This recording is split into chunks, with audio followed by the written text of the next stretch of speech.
Well, it's been a busy month getting rid of all the winter crops and replanting with all the spring crops, but I'm pretty much finished now. You're never finished, are you, when you're a gardener? But as close as finished as I can get now.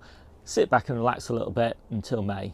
I'll take you around, give you a quick tour. So I'm going to race through this because I've done another video sort of going into a deep dive on the polytunnel, but I've just started early potatoes down here. I've got loads of lettuce, new season lettuces down here, just a few overwintered ones down here, and new season ones planted down here. Salad onions down there, first early celery down there, more salad onions, early garlic interplanted into those lettuces, early onions down all the way down the back there, loads and loads of stuff on the little shelf, mostly spares at this point. Strawberries up here. Any spare hanging baskets have just got lettuces in them. And I've got spinach down here, radish down here which is ready for harvest now, tatsoi on the edges there, beetroot on the outer edges. Beetroot's looking really nice, coming on very well. Early potatoes down here, more early potatoes here. Early broad beans here, not doing too well unfortunately for some reason, not fully figured that one out yet. Tatsoi, red pak choi down here, and more beetroot down here. I'm just going to show off my beetroot again, it's really nicely established, and red kitten spinach underneath here. And that, I think, is kind of pretty much it for the polytunnel. So this is the plot, and I'm going to show you just the brassicas first, I think. So we've got red cabbages all the way down here and kind of interplanted down the outside here with lamb's lettuce, and interplanted down here with salad onions. And I was a bit disappointed. I had to take all of the lamb's lettuce out here because this was under fleece. It's been absolutely as wet as anything this March. I've never known anything like it. We've had more rain in March than we normally have in winter, and it all went mouldy. So the little ones were okay, but the bigger ones all went mouldy, so that's a shame. Just about finished the last of the colettes here and the last of the sprouts here, and this is all going to be leeks in this bed. I know there's a few leeks down here on the edges, but you know, I can never do a strict crop rotation. I grow far too many things and far too many successions, so I just have to do the best I can.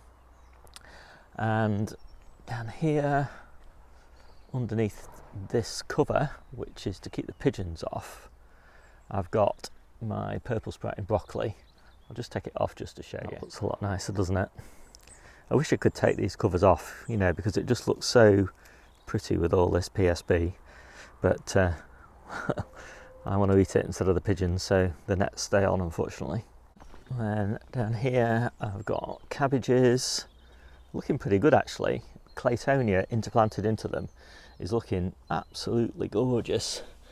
I've just taken the last of the Claytonia out of the polytunnel, and I was a bit upset to be taken it out because I was thinking, oh, I'm not going to be able to eat in Claytonia now for a while, but this is just so good.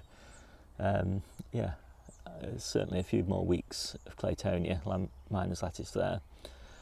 All this needs to come out pretty soon though, so definitely by the end of April all this will have been harvested, because in here goes the early French beans, and they'll be under one of these low tunnels. Down here I've got my early kales, looking really nice and interplanted with radishes, and I've got a few early red cabbages there and some late spring cabbages.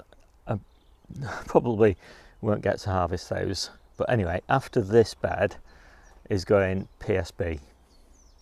So I know it's brassicas following brassicas, but it will be no different if I just put Brussels sprouts in here or something like that. They'd be in for just as long, so I don't mind doing a brassica following a brassica when it's like that. I've got this absolutely gorgeous bed here of late sown kale, and because it's late sown it's still not going to seed. All the stuff back at home is going to seed, but this bed just sort of hangs on for a little bit longer, so I get a little bit more leaf growth, and in May this will all be out and I'll have peppers in here. Beneath this low tunnel I've got my early Brussels sprouts, and they're kind of in a succession, so they're slightly later and these are slightly earlier. These are the ones we'll be harvesting in summer. We start off harvesting the leaves, then we eat the sprout tops, then we eat the sprouts, and this bed should be clear and replanted sometime in August, probably lettuce. A few beds of flowering brassicas, so this is the furthest on. So this is Calabrese interplanted with radish. The radish are ready for harvest now actually.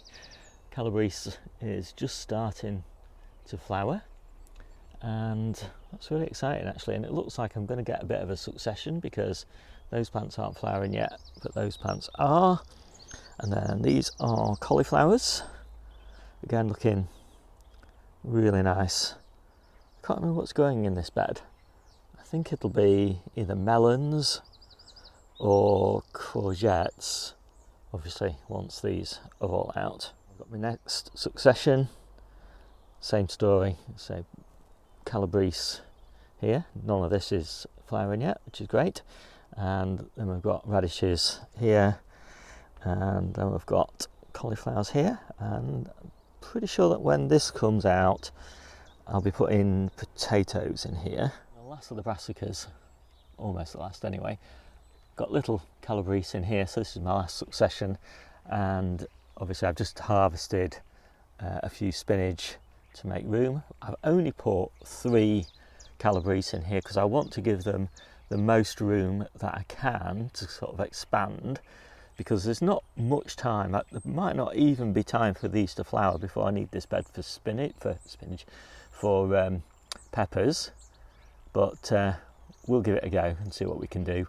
And then obviously down the back then I'll have loads of space once I've taken this spinach out in a few weeks time, and I'll probably put beetroot in, and then when all this comes out again I'll put peppers in. And I've also got some even smaller Calabrese in that bed, and the rest of the Calabrese that I've got waiting to plant out I'm going to put outside under fleece on Debbie's plot. And that's my last perennial kale. I've just planted it out, that's my last cutting.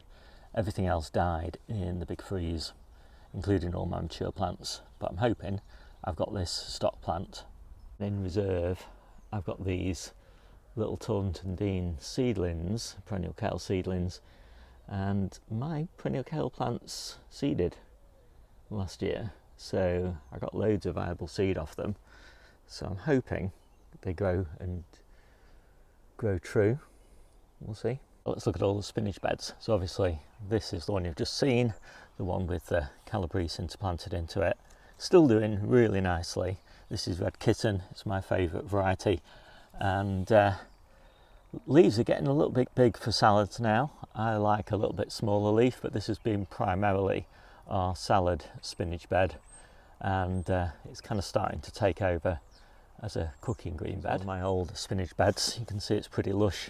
We've been harvesting this one all the way through winter, and it'll probably start to go seed pretty soon.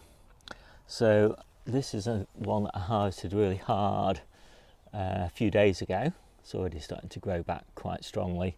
I've harvested the back row and I've put beetroot in down the back there.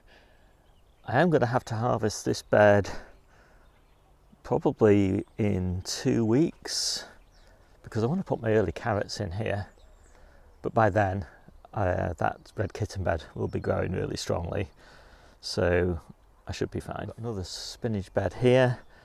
Every other plant in this bed's been harvested, and in all the gaps, like there and there and there, I've got chitted parsnip seeds. They've not come up yet, but I'm pretty confident they will because they were looking pretty good when they went in.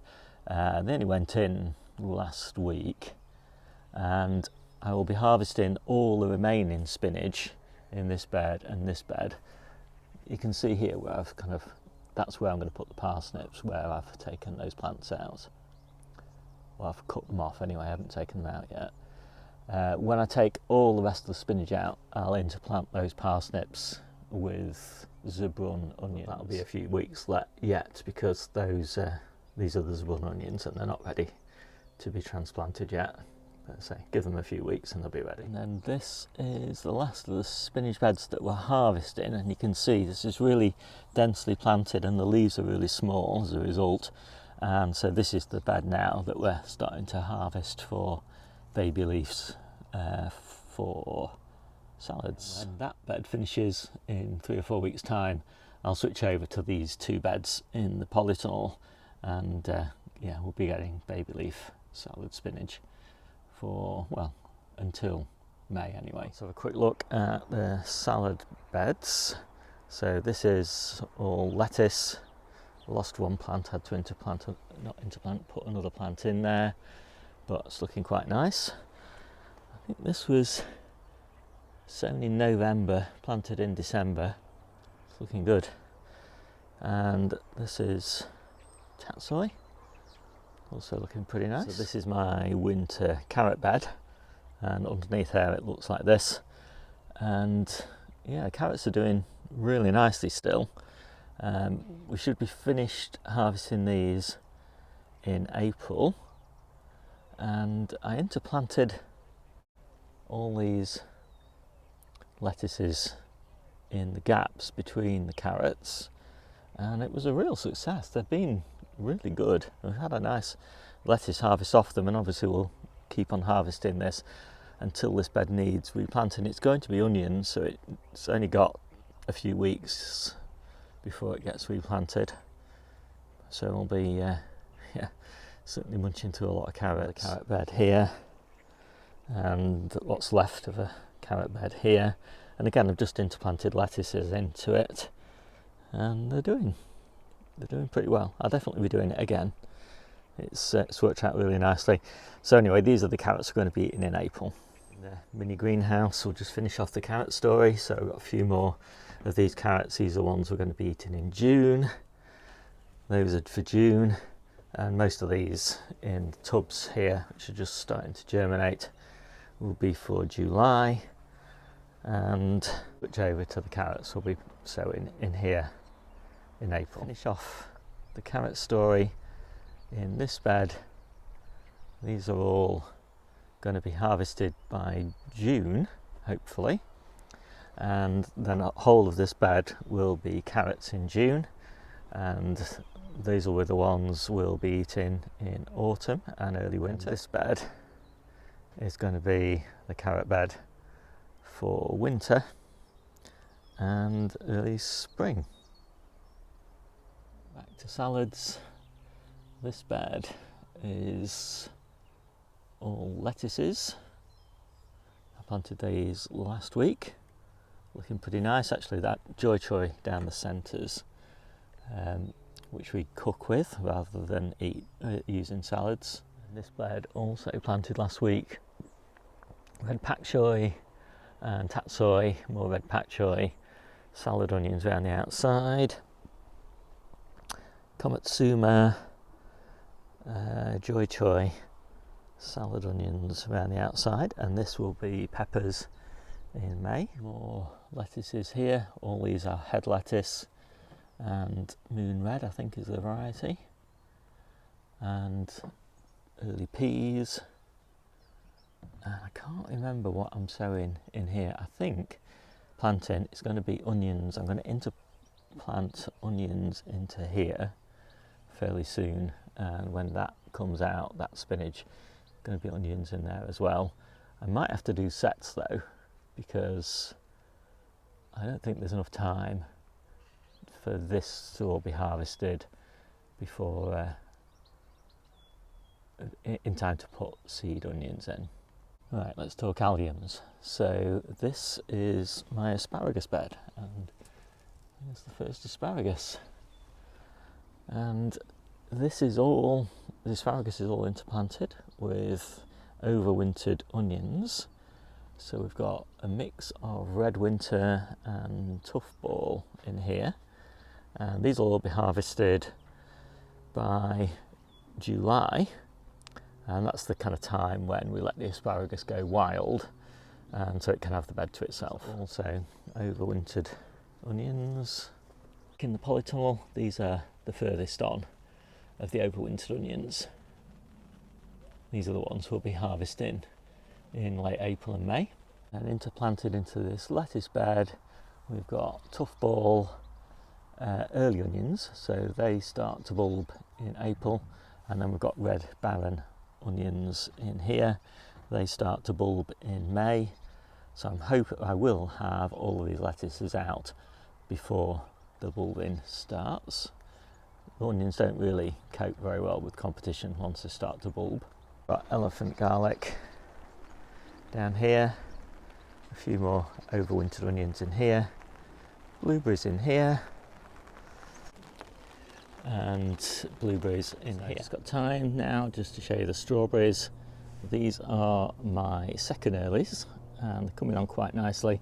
I want to put one of these cold frame tops on sometime in early April just to bring them on a little bit, and I've got it all ready. These are my ever-bearing strawberries and they're a bit slower to come through, but I did only plant them in November, so that's not surprising. You can see they're all interplanted with garlic. I do like strawberries interplanted with garlic. I think it keeps the birds off.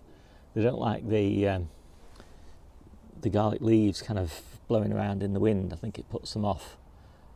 But yeah, and there's obviously plenty of space in a new bed. First early strawberries in hanging baskets in the polytunnel, and they're doing okay. A little bit behind where they normally are, but I'm sure they'll soon catch up.